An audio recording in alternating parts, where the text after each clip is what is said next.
आज जिस मसले पर हम बात करेंगे ये बड़ा जरूरी है और इसको थोड़ा ध्यान से सुनिएगा। आप लोग अक्सर देखते होंगे, हम लोग जिस सोसाइटी में रहते हैं वहां पर हमारे पेरेंट्स से हर कोई देखिएगा पूछेगा कि आप ये बताइए आपका बच्चा क्या कर रहा है।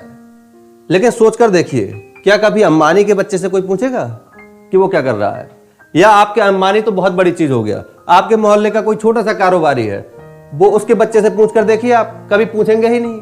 कारण क्या है? क्योंकि आपको पता है उसके पास क्या है, एक एम्पायर खड़ा हुआ है, उसको क्या करना है, वो कुछ भी नहीं करेगा तो वहां जाकर उस बैठे बैठा है वो मालिक बन जाएगा।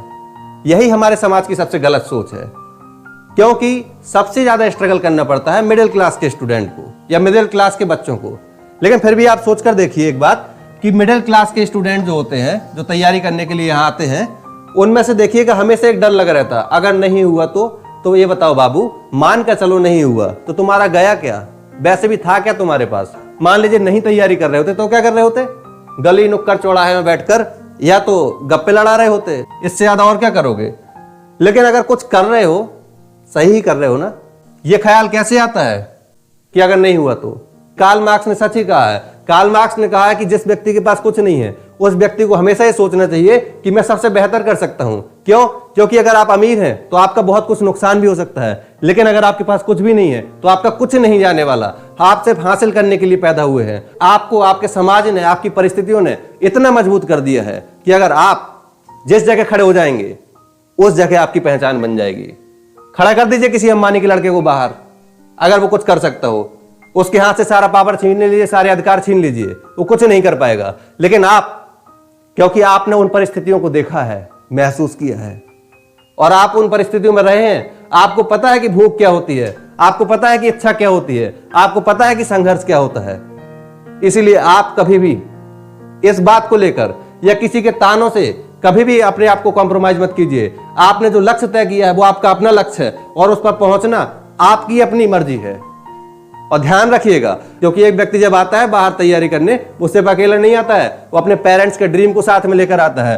और इन सब के ऊपर चढ़ी होती है एक लेयर किसकी? आपके रिलेटिव की, जो हर समय से पूछने का काम करते हैं। और सबसे बड़ी समस्या तो ये है कि अगर उनसे आप देखेंगे तो उनके बच्चे क्या कर रहे होंगे? गली नुक्कड़ में बैठकर पत्ते खेल रहे होंगे, दारू पीकर पड़े होंगे या चौराहों में जाकर ऊट पटांग की हरकतें कर रहे होंगे। लेकिन वो पूछेंगे क्या? अरे आपका बच्चा क्या कर रहा है? भैया आपका बच्चा क्या कर रहा है? अगर यही बात आपने अपने बच्चे पर ध्यान दिया होता तो आपका बच्चा भी कुछ करता ना। लेकिन समाज का दुर्भाग्य यही है कि आप मिडिल क्लास के हैं और जिस दिन हाई क्लास में पहुंच जाएंगे, जिस दिन आप एकमात्र बन जाएंगे, यानी कि आप अभी क्या है, भीड़ का हिस्सा, और भीड़ के हिस्से से अलग होकर अगर आपकी अपनी खुद की पहचान बन गई, उसके बाद यही लोग आपको क्या कहेंगे? आपको कहेंगे कि बताइए सुनते नहीं है किसी की, इन्हें किसी से कोई मतलब नहीं रह गया, घमंड आ गया। तो घमंड रातों रात नहीं आता है, ये घमंड एक प्रक्रिया के द्वारा आता है। वो प्रक्रिया, वो संघर्ष जो आपने देखा है। इसलिए देखिएगा सफलतम व्यक्ति जो होता है ना, जो सफल हो जाता है, उसका स्टैंडर्ड अलग हो जाता है, उसका लोगों के साथ उठना बैठना अलग तरह के लोगों के साथ हो जाता है। फिर वो आपके आसपास नहीं भटकेगा। फिर कहेंगे दोस्त दोस्त ना रहा, दुश्मन हुआ जमाना। रातों रात थोड़ी होता है दुश्मन जमाना, दुश्मन जमाने ने खुद उसको बना दिया। कहते हैं ना कि अगर आप संघर्ष में हमारे साथ नहीं है तो अच्छे दिनों में भी हमें आपकी जरूरत नहीं है।